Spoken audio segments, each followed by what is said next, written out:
It's a place where television cameras have never been, the court tunnel underneath Casino Center Boulevard. The day for corrections officers starts well before they get underground. The first thing on the list, a morning briefing.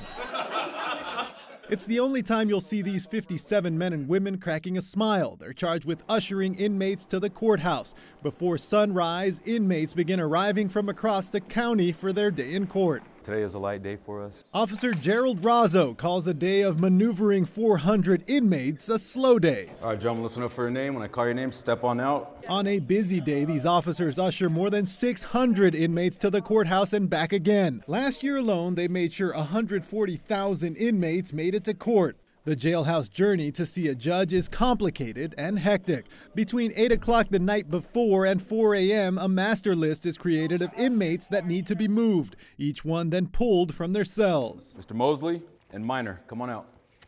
Face the wall, gentlemen. Safety and security is essential. Every inmate is patted down. On this day, Razzo finds a potential threat. No pencils to court.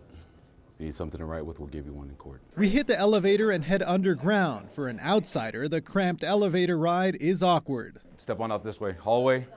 Single file line, gentlemen. Just past the court tunnel, the inmates wait to be escorted to their hearings. They line nearly every wall. It's controlled chaos. It is. Every officer has a job. We know what we're doing down here, and we always keep in mind that safety and security for the officers, and even as well as the inmates, is number one. This is what officers are dealing with on a daily basis. Hundreds of inmates have to get to the courtroom every day, and traffic jams here are common.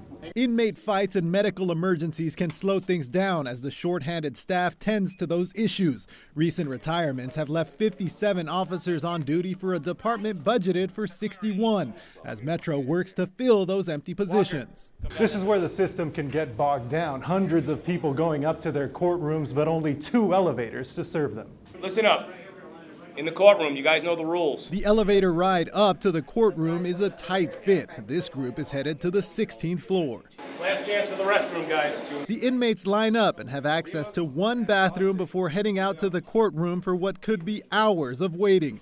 We head into Judge Douglas Herndon's courtroom. Herndon says he has a good understanding of the flow of traffic in the tunnel below.